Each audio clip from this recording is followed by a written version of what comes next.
और जितना जल्दी प्रिंस जिसे आप लिख लेंगे तो उतना जल्दी सिलेबस कवर हो जाए। तो class syllabus depends on Prince.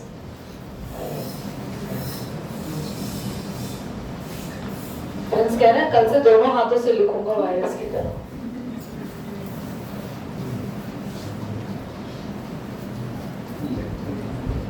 ये देखो डिस्चार्ज ट्यूब एक्सपेरिमेंट 11th में पढ़ा था ना तुम लोगों ने, Thomson vacuum pump and all.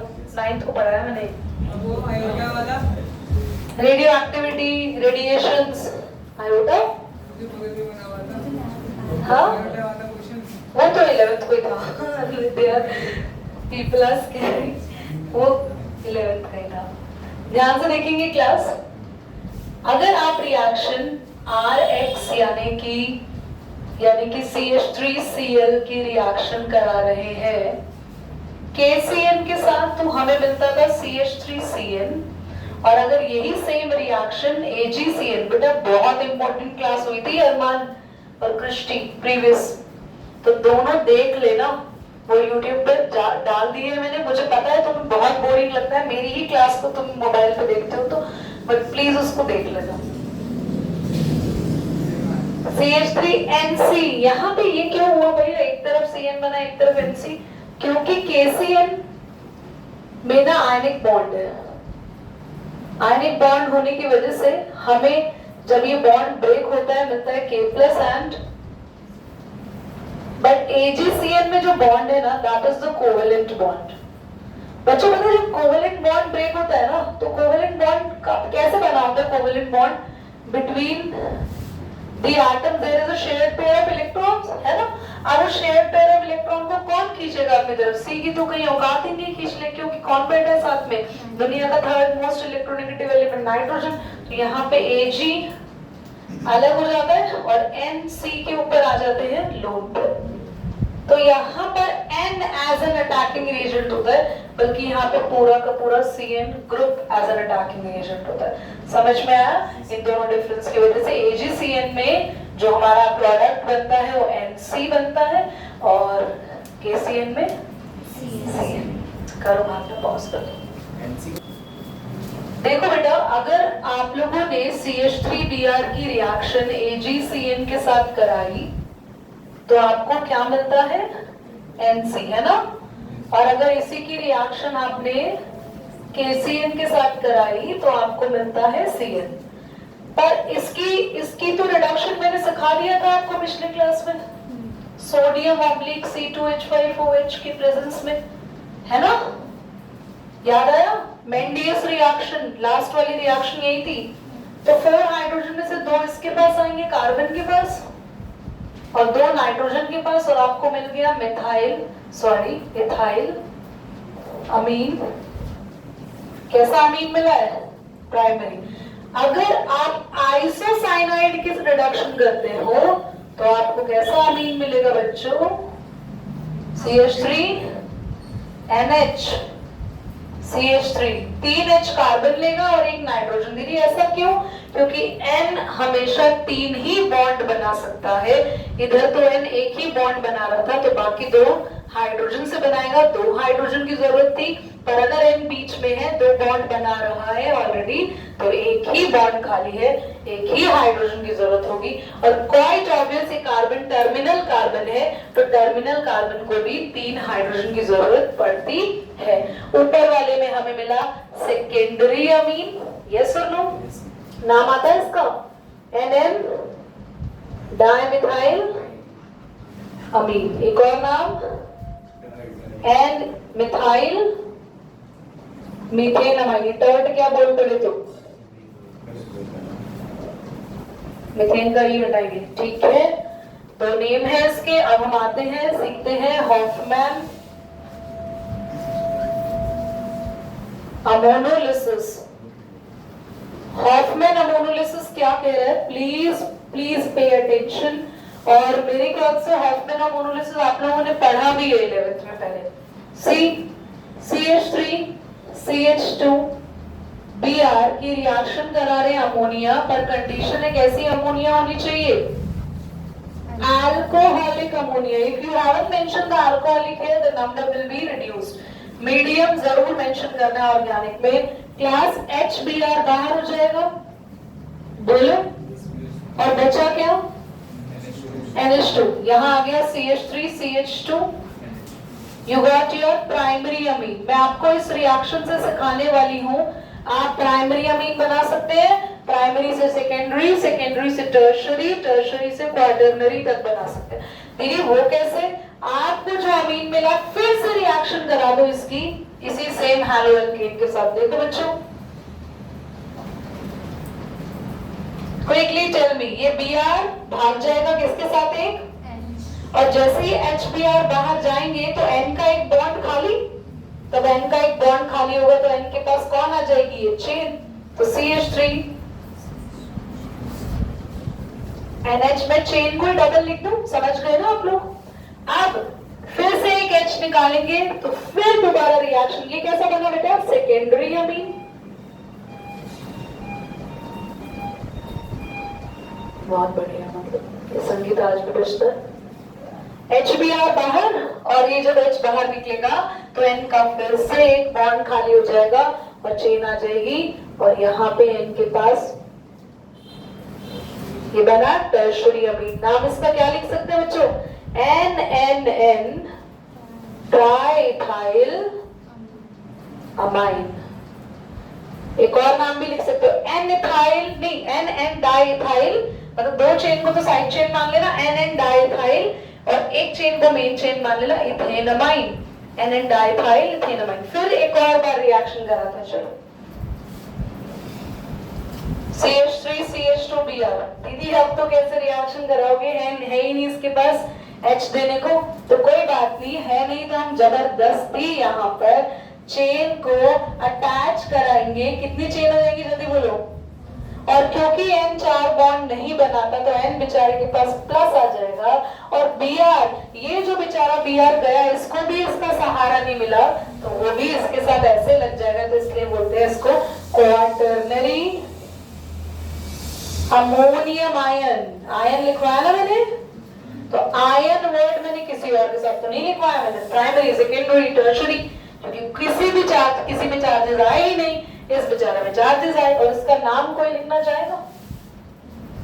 हाँ, एक और इसको ऐसे बोल सकते, टेट्रा इथाइल अमोनियम ब्रोमाइड.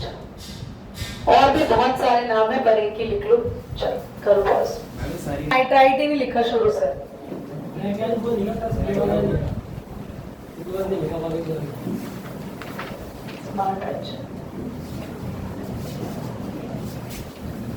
भावना, इसमें कोई वीडियो लिमिट आ रही है साइड में ऑब्लिक करके?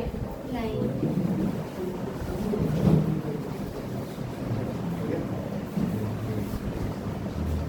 तुम्हारा टेस्ट कब बोला है मैंने? कुछ बोला नहीं हुआ क्या? सैटरडे बोला हुआ ना? चलो ध्यान से देखो बच्चों. फॉर्मेशन ऑफ, ये भावना को देना नहीं, इसलिए कुछ याद ही दिला रही.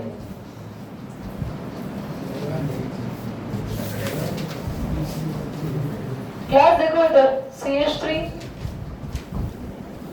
अगर आप इसकी रिएक्शन KNO2 के साथ कराते हैं, हीट करते हैं, तो आपको यहाँ पे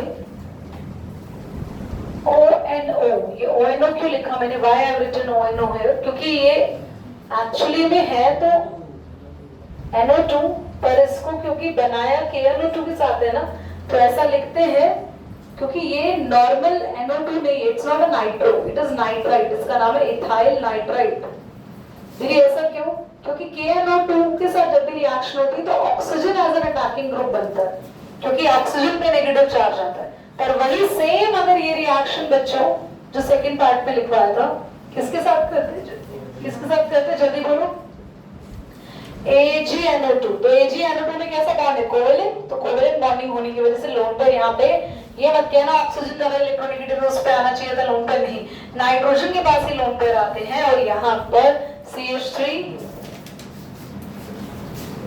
और ये बना नाइट्रो इथेन. प्लीज एग्जाम में ये चीजों में कोई कंफ्यूजन मत रखना। विद KNO2 हमें मिलता है नाइट्राइट और विद AgNO2 हमें मिलता है नाइट्रो। लग तो दोनों में NO2 ही रहा है, बट डिफरेंस है दोनों के नेम का। और साथ में रिलीज क्या हो रहा है, KBr, और यहाँ पे AgBr। समझ में आया? प्लीज हमें याद रखना है ये AgA वाले कॉन्सेप्ट। तुम ना जिस ट्यूशन से बाहर जाते हो फिर वैसे के वैसे हो जाते हो, है ना? यस, हमने लिखा नेक्स्ट हेडिंग थी सब्स्टिट्यूशन बाय। देखो बच्चों, हमारे पास रिएक्शन हो रही है हेलो एल्केन्स की विद RCOOAG। हेलो एल्केन्स की रिएक्शन करा रहे हैं हम सिल्वर सॉल्ट ऑफ एसिड्स, जिसमें Ag और X बाहर निकल जाएगा। मैं रिएक्शन ही लिख देती हूँ, ज्यादा बेटर रहेगा आपके लिए। बाहर क्या निकल जाएगा बच्चों? Which will going to eliminate here Ag and Br, और इस ये पूरा Br को क्या करेगा, सब्स्टिट्यूट कर देगा NaCH3 के साथ। CH3 यहाँ लग जाएगा, यहाँ इसके साथ लग जाएगा। तो ऐसे समझ लो ये पूरी की पूरी चेन एज इट इज। और इस O के पास कौन आके लग गया, ये वाला CH3, AgBr बाहर। और ये क्या मिला आपको बच्चों, एस्टर। इसका नाम है, क्या नाम है इसका, कोई नेम बताएगा? Methyl, very good, methyl. और 2 carbon ethanoate, very good. Reaction समझ में आ गई? अब नेक्स्ट रिएक्शन क्या थी? मैंने इसमें कोई मीडियम तो नहीं लिखवाया था ना कुछ भी, कि रिएजेंट किसकी प्रेजेंस में हो रही है? इथेनॉल, इथेनॉल लिखवाया था, अल्कोहल नहीं, इथेनॉल। चलो ध्यान से देखो, इथेनॉल मेंशन कर लेना। नेक्स्ट रिएक्शन जो कि वेरी इंपॉर्टेंट रिएक्शन है, हम बनाना सीख रहे हैं हमारे हैलोएल्केन से हायर एल्काइंस। हायर एल्काइंस मतलब अगर आपको लॉन्गर चेन वाले ट्रिपल बॉन्डेड कंपाउंड्स बनाने हैं तो ये रिएक्शन बहुत बेनिफिट रहेगा आपको, इसको सीखना है। चलो तुम बताओ क्या बनाना चाहते हो? इथेन ब्रोमाइड या ब्रोमोइथेन लिख लो। ब्रोमोइथेन से क्या बनाए बोलो? बनाए पेंटाइल, बनाए पेंटाइल, पेंटाइल बोलो, पेंटाइन बनाए। हाँ, तो ब्रोमोइथेन ले लिया, ब्रोमो। पेंटाइन में कितने कार्बन होते हैं बच्चों? तो 2 तो यहाँ है, मतलब यहाँ अभी कितने चाहिए? सोडियम के साथ आप लगा लो C, ट्रिपल बॉन्ड C और CH3।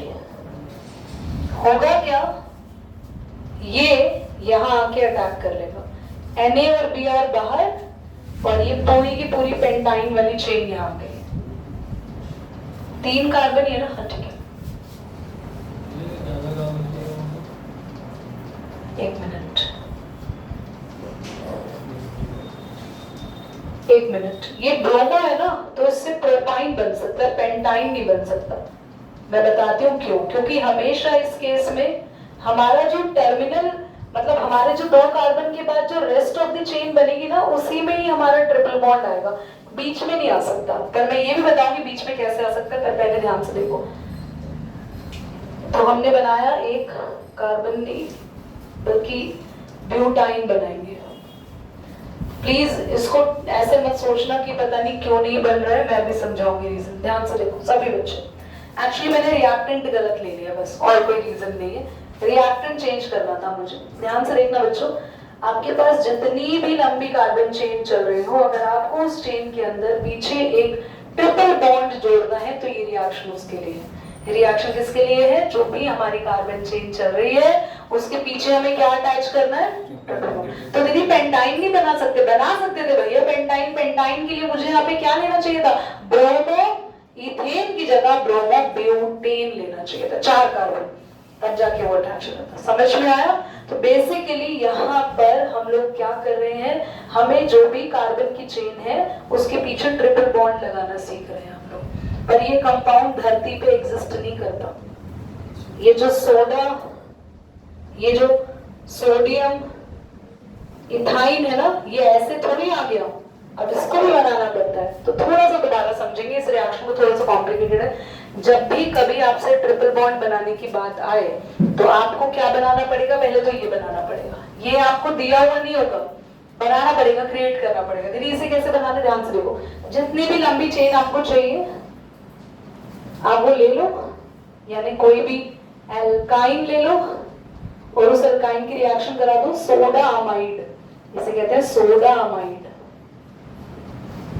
सोडा अमाइड के साथ क्या होगा, यहाँ पे एक NH2 ना, एक H ले लेगा, NH3 बाहर और C के साथ Na लग जाएगा। समझे आप लोग? तो एग्जाम में ना कन्वर्जन आएंगी, पेंटाइन बनाओ, हेक्साइन बनाओ, हेप्टाइन बनाओ। तो ऐसी कन्वर्जन के लिए आपके पास चेन भी इस अकॉर्डिंग होगी। अगर नहीं होगी तो इसकी वुड्स कर लेंगे हम। वुड्स सबने सीखी है क्लास 11th में, जिससे चेन क्या हो जाती है, डबल हो जाती है। अगर वुड्स भी नहीं करना, एक कार्बन बढ़ाना है, तो हमने अभी पिछली ही क्लास में सीखा, हम Br हटा के लगा देंगे Cn, और Cn लगाने के बाद अभी किया था मैंने इस बोर्ड को रब करने से पहले, Cn की जैसे ही आप रिडक्शन करोगे तो C के पास भी लग जाएगा और H, तो वहां पर भी हम लोग एक कार्बन बढ़ा लेंगे। तो एक कार्बन बढ़ाना है तो Cn की हेल्प से बढ़ाओ, दो कार्बन बढ़ाने हैं, डबल करनी है चेन, तो वुड्स की हेल्प से बढ़ाओ। तो जितनी लंबी चेन चाहिए आप उस चेन को इंक्रीज करो और पीछे दो कार्बन लगने के लिए आपके साथ रेडी है। समझ में आया आपको? पक्का? ये बहुत इंपॉर्टेंट रिएक्शन है क्योंकि एक लौती रिएक्शन है जिसमें हम एल्काइन प्रिपेयर कर सकते हैं। बच्चों हमने अभी बहुत सारी सब्स्टिट्यूशन की रिएक्शंस करी, उसमें से अब आपको क्या पढ़ना है। यदि आपने रिएक्शंस पहले पढ़ा दी, मैकेनिज्म बाद में पढ़ा रहे हो, आपके कोर्स में ही ऐसा है क्लास। जितनी भी तुमने सब्स्टिट्यूशन की रिएक्शंस करी है इनके दो मैकेनिज्म है, SN1 और SN2। ये क्या नया कहानी आ गई, SN1 SN2?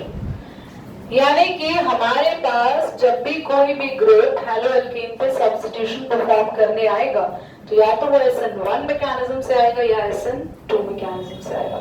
अब ये दो मैकेनिज्म हम लोग को पढ़ने क्या है क्या नहीं। इस पर क्वेश्चन आते हैं एग्जाम्स में, 110% आते हैं। क्या ये मैकेनिज्म सॉल्व करने के लिए आएंगे जैसे आप सिखाओगे? नहीं, क्वेश्चंस का आने का तरीका बिल्कुल अलग होगा और इनके समझने का तरीका बिल्कुल अलग है। मतलब सिर्फ और सिर्फ जो मैं इनके बारे में पढ़ाऊंगी वो आपको समझना है, पर क्वेश्चंस कैसे आएंगे वो इनके रिजल्ट के बेसिस पर आएंगे, जो इनका रिजल्ट निकलेगा। तो रिजल्ट क्या निकलेगा, ये SN क्या है, 1 क्या है, 2 क्या है, थोड़ा समझाओ, समझो। S यानी सब्स्टिट्यूशन, N यानी कि न्यूक्लियोफिलिक और 1 या 2 यानी यूनिमॉलिक्यूलर या बायोमॉलिक्यूलर। अभी यूनिमॉलिक्यूलर बायोमॉलिक्यूलर क्या है, अभी टाइम बचा, बढ़ाए, अभी लिख ले एटलीस्ट, नेक्स्ट मेल मैं आपको समझा दूंगी। इसको ना वीडियो को बंद कर दो बेटा।